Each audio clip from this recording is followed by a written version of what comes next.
Students, families, counselors, thank you so much for joining the Ohio ACAC Virtual College Exploration Program.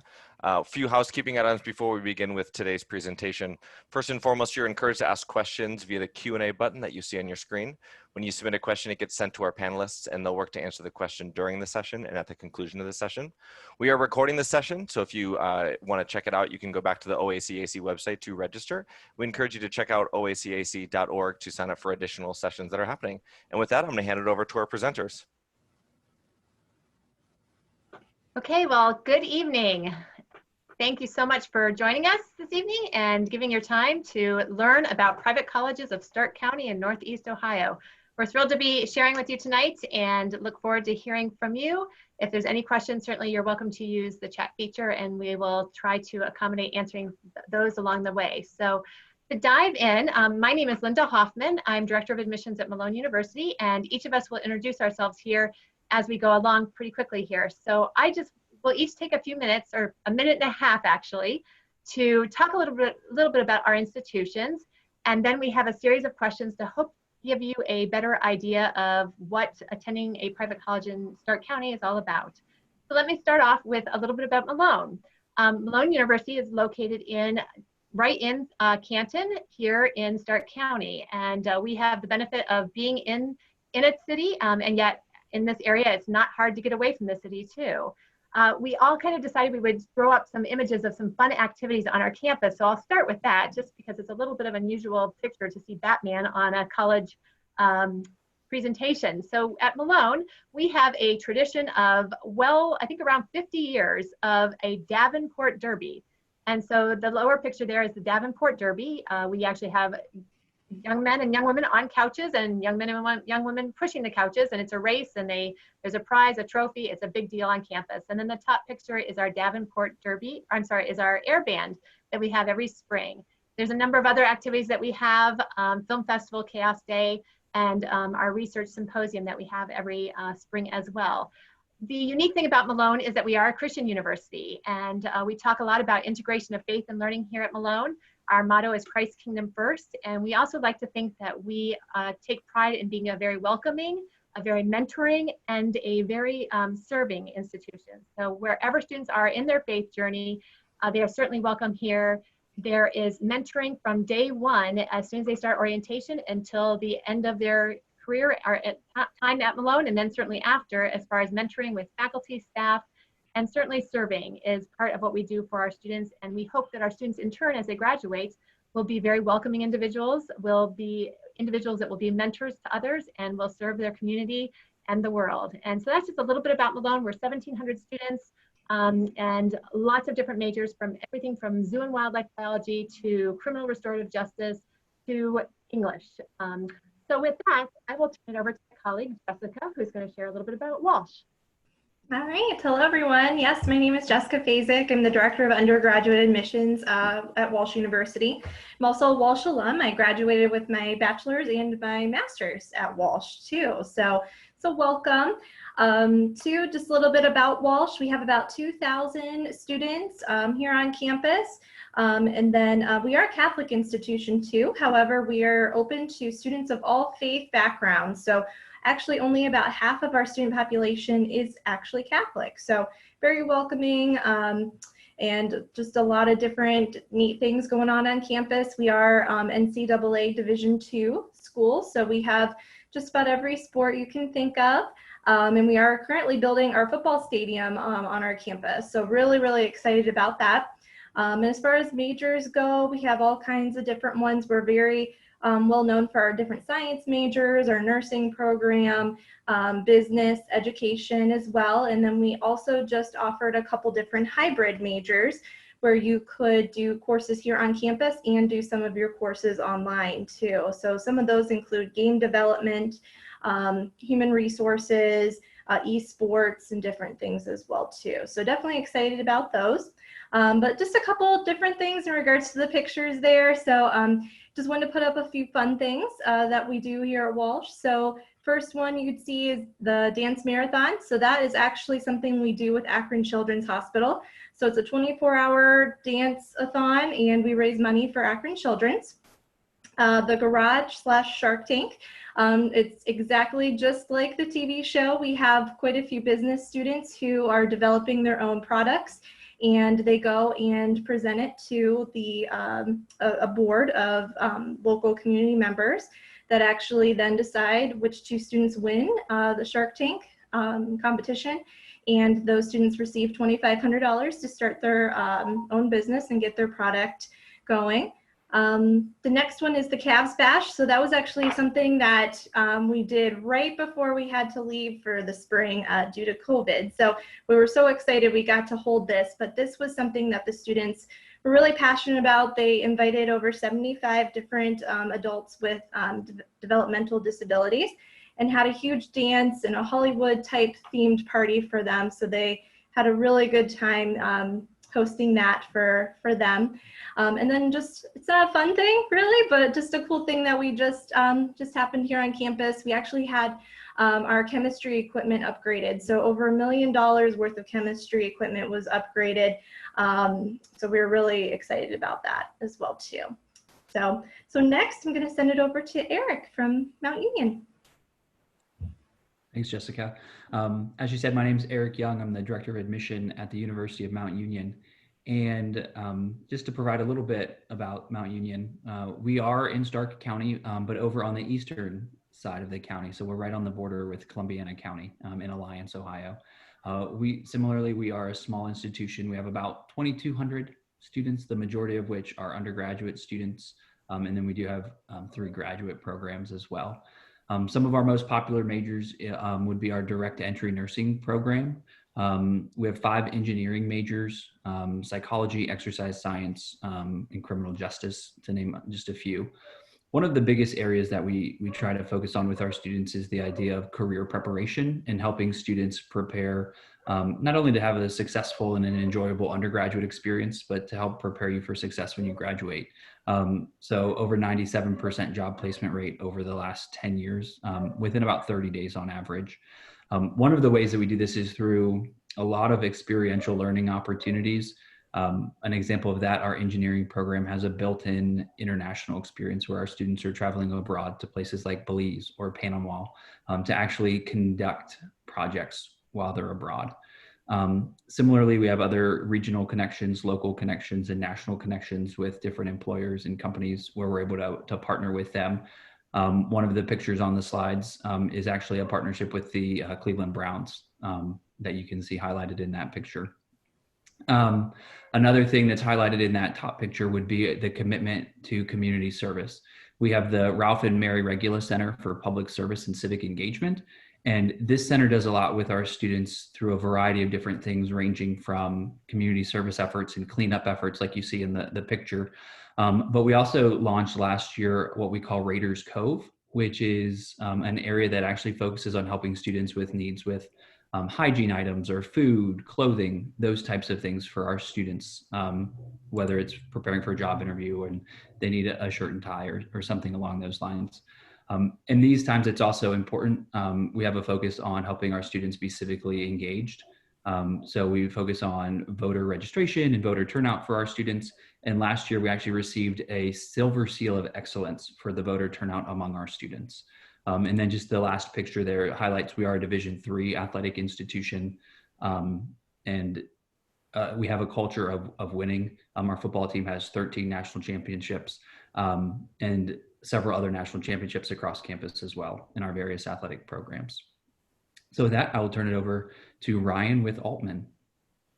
Hey, thank you. Thank you for joining us. My name is Ryan Bucher. I'm a recruiter in the admissions department at Altman College. We are a small commuter-only campus located in Canton, Ohio. What makes us unique is we're one of 32 schools in the country that are affiliated with a major healthcare system. So Altman Health Foundation is the largest employer in Stark County with facilities in all of the surrounding areas. So it creates a unique opportunity for students who are interested in one of the healthcare fields that we offer. We have a small number of majors, but we offer programs in nursing, medical assisting, radiography, health sciences, and social work. So for students interested in those areas, it's a great opportunity for you to learn in a hospital setting. Just a couple pieces of technology that our students get to work with are on the slide presented here. In the top left, that is a picture of our simulation lab. We have 4 different mannequins or simulators, and these simulators can talk, eat, bleed, have bodily functions. You can draw blood, you can put them into cardiac arrest. You can basically simulate any type of scenario you might be dealing with in a nursing or radiography or medical assistance situation. Students love working in that area. For one, it's not graded. It's all for training purposes only. But it really gives you an idea about what you may be expecting when you have to start working with real patients. But the nice thing is, for this training purpose, it's okay if you mess up. They just hit reset on the simulator. So it's a unique learning experience. And then the other picture is our Anatomage Table. Think of it as essentially a 6-foot-long iPad, and that's an actual cadaver that's on the screen. They have 4 different cadavers that they can load in, and you can zoom in just to see the nervous system. You can just see the internal organs. So you can do virtual dissection. So for students interested in going into a healthcare type field, it is a great option that we can give to students just within Stark County, along with the other schools that we have here with us. So we have some questions prepared, but I want to encourage anyone who may have a question for one of our programs or just for the entire panel in general to please use the chat feature. If we do not get to your question during the presentation, we will be sure to reach out to you afterwards. But as I said, we do have some prepared questions, just some things that we want to make certain you're aware of, whether that's in regards to our specific institutions, whether that's planning for college, or just coming to Stark County. So for the first question, we'll start with here. Excuse me. So first, we just wanted to ask, why should you attend college in Stark County? So Linda? I'll jump in and address that. I think there's a lot of educational opportunities here, as far as, because we are a nice sized city or county, but certainly there's some larger metropolitan areas, opportunity for internships, student teaching opportunities for students, lots of opportunities just to get practical experience on whatever it is that they're doing. There's a lot of fun to be had in Stark County, whether you are a city person or a get outdoors type person. The parks in Stark County are wonderful. There's a presidential library, a science museum. There is, by the way, a football hall of fame just right here in Canton, which is a great place to visit as well. So there's lots of activities, great restaurants. And again, certainly the tie-in with just Canton particularly, and probably Alliance and other areas too, just with all the opportunities for internships and schools, large schools, city schools, urban, rural, Christian, parochial, all sorts of different opportunities for students in whatever area they're going into. So lots of opportunity for students to study in the Stark County area. Great, thank you, Linda. Yeah, as someone who's lived in Stark County their entire life, I can attest. I'm biased though, but so there's just so many great things that in the surrounding area, but not only what you can do at the school, but even going into Akron, Cleveland in close proximity. Mm-hmm. So for the next question, what are the advantages of attending a private college? Sure, thanks, Ryan. I'll take that question over. So the different advantages of a private college, I'm going to start out with the ones that everyone really knows. You have the smaller class sizes, you get to know your professors on a one-on-one basis. They actually get to know your name and get to know you as a person, which is really neat. To piggyback off of that though, a lot of students think, oh, a smaller private school, I'm not going to get the same kind of research opportunities, and that's just not true. You actually might possibly even get more because you have that personal connection with your professors and everything at a smaller private school. So definitely that's another big perk in attending a private school as well.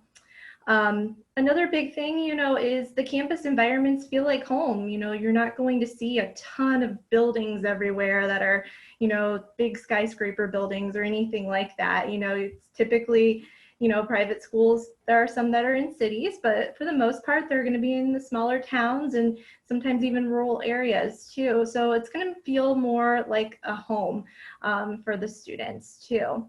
Another, misconception sometimes with private schools is that they're not affordable. They're more expensive, and that is, true. When you first see the price of the school. However, private schools are able to give a lot of different scholarships and have so many different opportunities for students to look into to make them affordable. And in fact, a lot of us can really make it, the cost comparable to what you would pay to go to a public institution. So with that, being said, we definitely always say to check out the private schools, because they definitely can be affordable for you too. Thank you, Jessica. Yeah. So I guess kind of playing off that last point you made, I don't know if Eric, if you wanted to maybe address, how can a student look at affording a private education? Yeah, and I think that's a really good point that Jessica brought up. And that's a question I think with the media and how private colleges are portrayed in that setting. It's a question that we're getting all the time. So I think it is important to address and to think about. And when you look at the cost of higher education over the last 20 years, the cost that students are actually paying is about the same now for a private education as it was in 2000. And that is because of those scholarships and the financial aid that Jessica touched on. So the private institutions are going to offer those larger initial academic awards for students, but most are offering additional scholarships in other areas too, whether it's leadership or visual and performing arts or community service. Those types of awards that are available for students are really able to help offset some of those costs. So I always encourage students to at least start the process, get through and see what your true cost is. Obviously you're wanting to complete the FAFSA, so that way we can put together a complete financial aid package for you. One of the other things that I talk with students a lot about is looking at community resources and other resources that maybe your family might have with maybe what their employers are, or what they do. We had a student whose one of his parents actually worked for public transportation, and the union that he was a part of actually offered a $2,000 a year scholarship. And so I always encourage students to pursue some of those other opportunities as well. Okay, thank you, Eric. So for our next question, this is something that we all are going to answer, because I know that we all can speak to our own individual schools. So how would you describe the overall campus environment? So, Linda, if you want to start. Sure. Yeah, I'll start. The overall campus environment. A word that our students use almost all the time whenever we have a community or a panel of students talking to prospective students or parents without being prompted is community. So that's how I would originally start off by describing the overall atmosphere at Malone is community. Faculty very much engaged in a part of our students' lives and vice versa. And not only faculty, but staff as well. You'll see us at the musical productions or at the soccer game or at the research symposium, whatever it might be. Certainly the Davenport Derby I'll be at in about 2 weeks, just watching and cheering on the best decorated Davenport. So a lot of fun is had at Malone too. On the other hand, it's also obviously an educational institution. So I'd say they take academics seriously. We're also very much striving to get our students practical hands-on experience in whatever area that they're in. So faculty are very involved in the community as well outside of campus, making sure there's connections made by the students or for the students. And then certainly as a Christian institution, it's a community, the overall atmosphere is a community of faith. It's not a church camp, it's not church, it's an educational institution, but it does make for a different environment, knowing that students are there, studying whatever program they are, but also wanting to learn about how to integrate their personal faith in with whatever they're studying. So fun, faith, and community. I'll pass it to Jessica. All right, thank you. So really the overall, campus environment here at Walsh, like I said, we are a smaller institution, which makes it nice. So we've always been told by the students, this just feels like home. This just feels like family.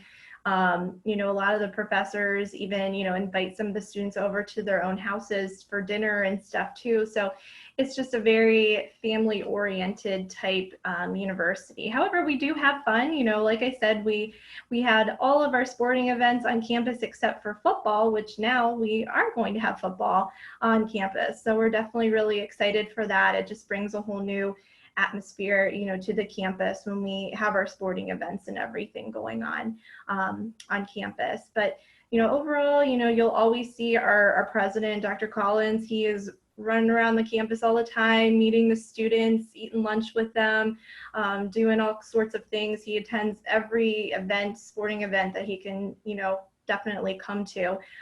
So everyone's always present on campus and everyone's always there for the students. And in regards to campus life and just fun activities, you'll always see students out on the quad doing cornhole or ultimate frisbee or, you know, all different, you know, other activities that the school puts on. We actually just added a huge fire pit. It's ginormous right behind the building I'm located in, and they're almost finished with it. But we're super excited for the fall. The students can sit around the fire pit and everything. So definitely excited for that. And I'll pass it over to Eric.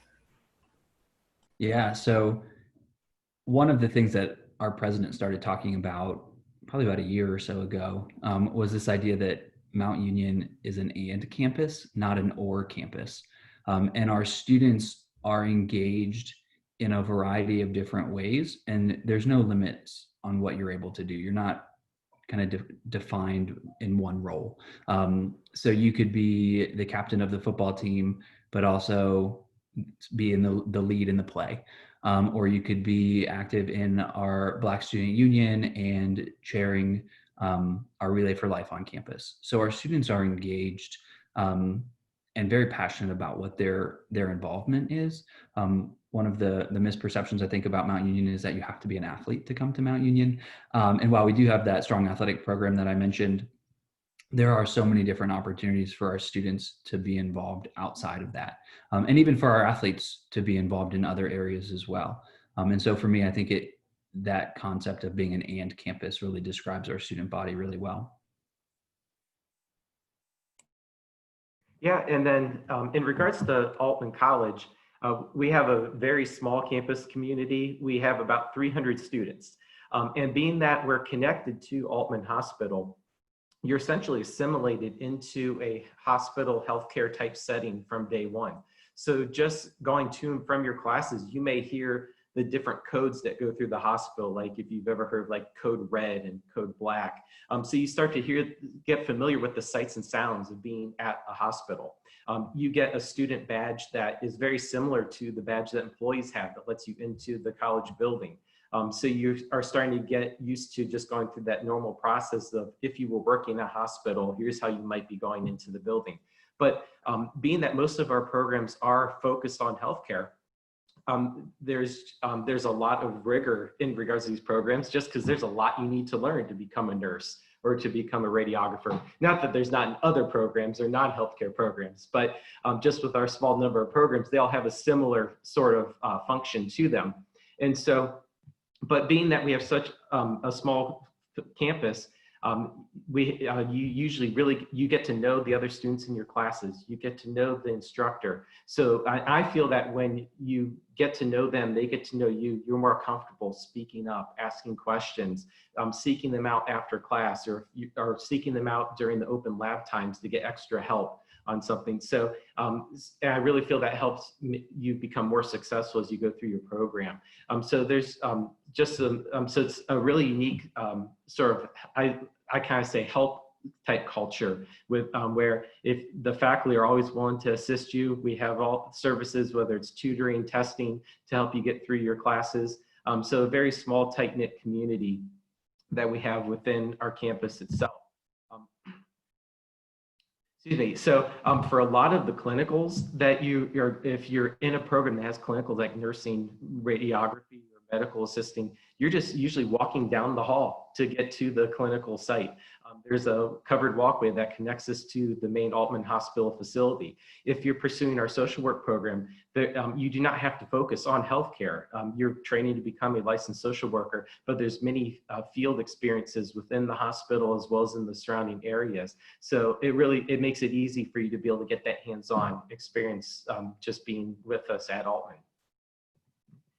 So then for our next question we have prepared here, we kind of have another all play.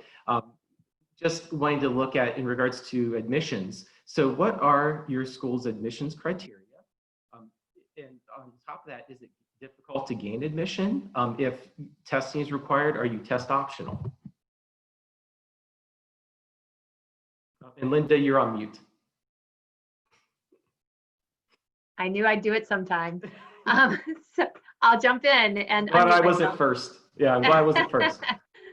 So admissions criteria at Malone, we actually just this year, well, last spring because of COVID, went test optional trial and or temporarily, and we actually are officially test optional moving forward for fall of 2021 and technically spring of 2021 too. So we are test optional. So we do certainly have we have in the past required ACTs and still will certainly accept those. GPA, to give you an idea of what an incoming student might look like as far as a profile, it's a good B+ student and about a 23, 24 average. So those are not cutoffs, those are the average. But that's kind of what we're looking for a student coming in. Is it difficult to gain admission? Good academic students in high school will likely be admitted to Malone. We do look holistically at students, what they've been taking. So just because a kid has a good grades, hopefully they're in good classes that they're taking. So we take a look at their transcripts, see what they've taken. But this year will be a little different because we are test optional, so students can have an opportunity to submit their test scores or choose to go test optional. So that'll be a little different moving forward, but hopefully will help, especially for students who've struggled getting any of the testing done in the spring. So that's the criteria for Malone. Jessica. All right, thanks, Linda. So for Walsh, we are also test optional. We've actually been a test optional school for 4 years. So it was really nice. We didn't have to adjust anything, and we have been test optional for a while. So definitely apply test optional with us. As far as GPA and whatnot, our average GPA is right around a 3.4, 3.5, but like Linda said, that is not what you need to get in. We look at the student, holistically. For automatic acceptance, we look for right around a 2.5 GPA. And if you do have a test score, we look for right around an 18 ACT. Our average ACT score, though, is right around a 24, 25. So again, that's just our average. But yep, so definitely check us out, applying to Walsh and everything. Our application is completely free, and we're also on the Common App as well too. Pass it over to Eric.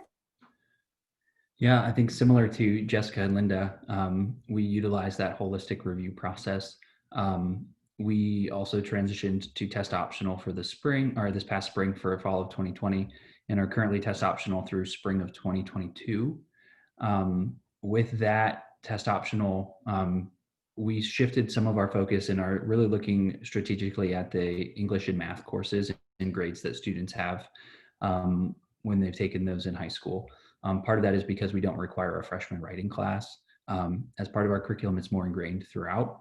So kind of those English grades are important to us within our application review. Average student coming to Mount Union is about a 3.3 and a 23. So similar to the other institutions here. I will also note that our nursing program is also test optional. So it is a direct entry program, but it is test optional, and they are looking a little bit obviously more at the science courses. So looking at those lab-based sciences that the students take in high school. Students are welcome to submit their ACT or SAT scores to us, and we will use those for scholarships if it benefits the students in terms of our scholarships. But we won't use them if it's going to take away from the scholarship that they would have based on GPA alone. Yeah, and then in regards to Altman College, most of our programs have direct admission. So in areas like nursing, medical assisting, social work, if you meet the minimum admission criteria, you are in the program. So what we look for students coming from high school is a minimum 3.0 high school GPA. And then we do require one of 3 different test scores. So we require a minimum score of 20 on the ACT, or 1030 on the SAT, or we also allow AccuPlacer. There's 2 AccuPlacer assessments, the reading and the quantitative reasoning, algebra, and statistics assessments. And you can take those with us at Altman. We have a way where you can even take it remotely from home, but we do require one of the 3 test scores. And it does not matter which one was taken last. We just look at if one of them from multiple attempts meets the minimum criteria. And so for areas like nursing, we do require that both requirements are met. For other areas though, like social work, you just need to meet one of the 2 admission criteria. And if someone doesn't meet the criteria, we do have alternative admissions options that we can discuss. The only exception to direct admission is our radiography program, which is a selective admission program. And so that has the same admissions criteria with the 3.0 and one of those test scores. But we use a ranking criteria and an interview process to determine who will gain admission into that program. So, excuse me. So, so now you have a little bit of idea about the admissions criteria. If you are a current senior or you're a junior and you're starting to plan ahead for the next year, one of the questions you probably wonder is, when should I apply? And so I know the general rule is that it's usually recommended you apply at the beginning of your senior year. So usually that's in the fall semester. But I always tell students though, make certain that you check with any of the schools that you're considering. If you are a senior right now, the hope is that you've already done some research on schools and hopefully visited some of the schools that you're considering. I always tell students that you're looking at spending years of your life and it's a heavy investment in money. You want to make certain it's going to be the right fit for you. And so make certain you visit any of the schools that you're considering. If you haven't done that yet, it's okay. It's the sooner the better, but there's still time to be able to go through that process. If you're applying to multiple schools, it's still nice to apply early just so you can find out if you have gained admission, so you can start looking at comparing financial aid packages, starting to look at other scholarship opportunities. So ideally, it's best if you can apply in the fall. But make certain you speak to an admissions counselor at any of the schools you're considering just to find out specific deadlines. Some programs may have a specific deadline you have to apply to. For instance, at Altman, our radiography program has a February 1st deadline, but our other programs have an August 1st deadline for the fall semester. Also keep in mind that you don't have to, or that you don't necessarily have to start in the fall semester. So a lot of schools still admit for the spring semesters or in the summers. So you have, so just make certain that you check with the schools to see what those deadlines are. Are we out of time? Is that what this means? Because we haven't had our 45 minutes. I guess, well. I think so. No, you got 5 more minutes, sorry. Oh, but we didn't get started till 6:15. Yeah, my apologies. You do have some guests in there. They're just, I don't know why they're not popping up. Okay, so, well, so I guess with our 5 minutes that we have left, I would like to share if I could share the screen again, I would like to share our contact information, if that's okay. So.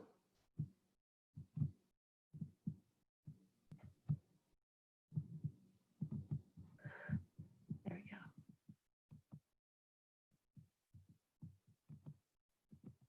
So here's our contact information. So I definitely encourage you to reach out to us if you are looking at any of our institutions. Right rather than, with 5 minutes left, I didn't know if just leaving up to the panel, if there's something that any of you wanted to make certain you addressed during the little time we have left. I think it might be good for each of us to talk about the visit situation on our campuses. Mm-hmm. Yes.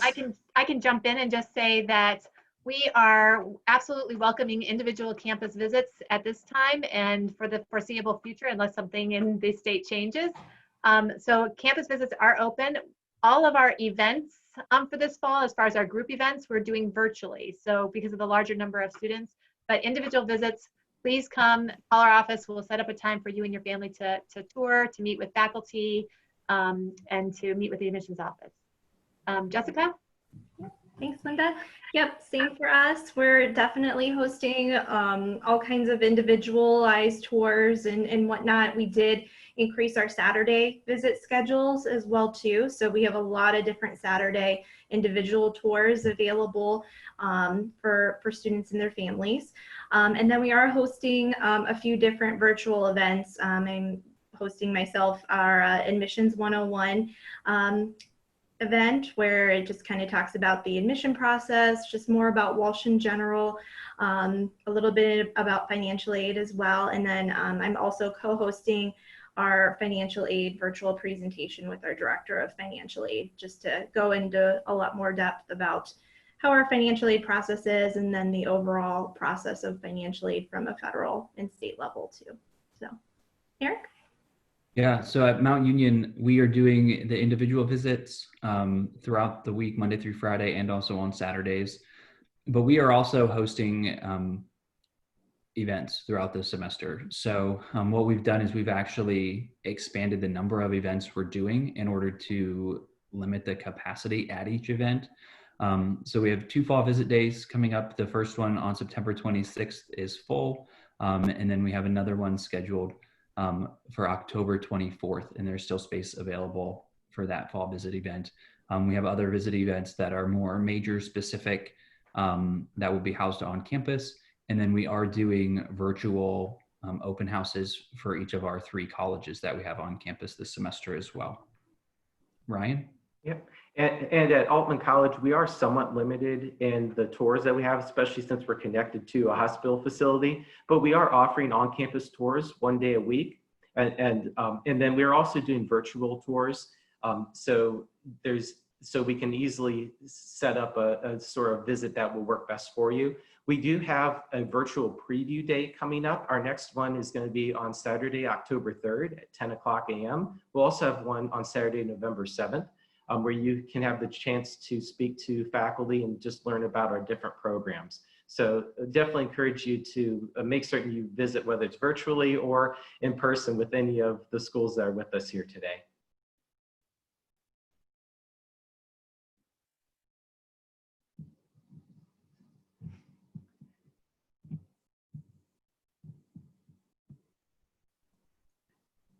Thanks, everybody. Sorry for the inconvenience. We had technical difficulty.